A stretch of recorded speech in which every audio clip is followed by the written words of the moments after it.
នៅខែមករាឆ្នាំ2013ក្មេងប្រុសអាយុ17ឆ្នាំម្នាក់ឈ្មោះ Catherine Johnson បានដើរចូលក្នុងសាលាកីឡារបស់គាត់នៅរដ្ឋ Georgia តែគាត់មិនបានត្រឡប់មកវិញឡើយខណៈពេលកន្លះថ្ងៃបន្ទាប់គេត្រូវបានរកឃើញថាគាត់ស្លាប់នៅក្នុងនោះតែម្ដងដោយសារសពរបស់គាត់ត្រូវបានដាក់ប្រច្រាស់ទៅក្រោមឡើងលើដោយមុខរបស់គាត់មានការហើមនិងពិបាកកំណត់សម្គាល់ថាជានរណាជាខ្លាំងអាជ្ញាធរក្នុងរដ្ឋនោះបានប្រញាប់ប្រញាល់បញ្ជូនសំណុំរឿងដោយសន្និដ្ឋានថានេះគ្រាន់តែជាឧបទ្ទវហេតុដោយការបង្កឡើងដោយខ្លួនឯងតែប៉ុណ្ណោះពួកគេអះអាងថា Catherine បានធ្លាក់ចូលទៅក្នុងនោះដោយបានព្យាយាមយកស្បែកជើងដែលកំពុងតែធ្លាក់ពេលនោះក៏មានឧបទ្ទវហេតុដាំក្បាលចុះទៅក្រោមហើយក៏បានខ្វះអុកស៊ីសែនហើយក៏បានស្លាប់នៅក្នុងនោះតែម្ដងប៉ុន្តែផុសតាំងនានាបាននិយាយបញ្ច្រាស់ទៅវិញ Catherine មានស្លាកស្នាមអំពើហិង្សាខ្លាំងៗនិងធ្ងន់ធ្ងរជាខ្លាំងដែលមិនអាចបកស្រាយថានេះគ្រាន់តែជាការធ្លាក់ចូលទៅក្នុងនោះឡើយអ្វីដែលគួរឲ្យអាក្រក់ខ្លាំងជាងនេះទៅទៀតអវយវៈទាំងអស់របស់ Catherine ត្រូវបានដកចេញដល់ចំនួនទៅវិញត្រឹមតែកាសែតប៉ុណ្ណោះវាគឺជាការចម្លែកជាខ្លាំងស្ថាប័នបម្រើក៏ដូចជាកាសែតវិច័យត្រូវបាននិយាយថានេះប្រហែលជាត្រូវបានលាក់លៀមដោយជនល្មើសដែលបំបត្តិសាច់រឿងទាំងមូលហើយបន្ទាប់មកក៏មានការ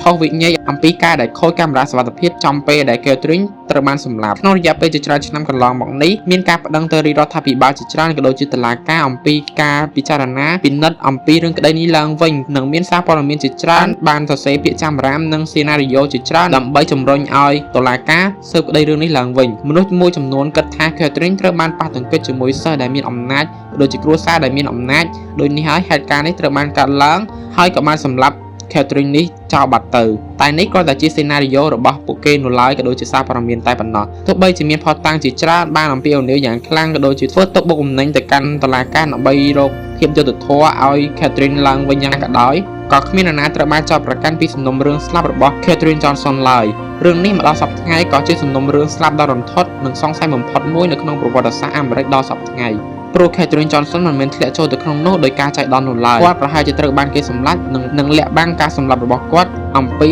មនុស្សដែលមានអំណាចនៅទីនោះរឿងក្តីខ្ញុំមានតែប៉ុណ្្នឹងឯងអ្នកនរគ្នា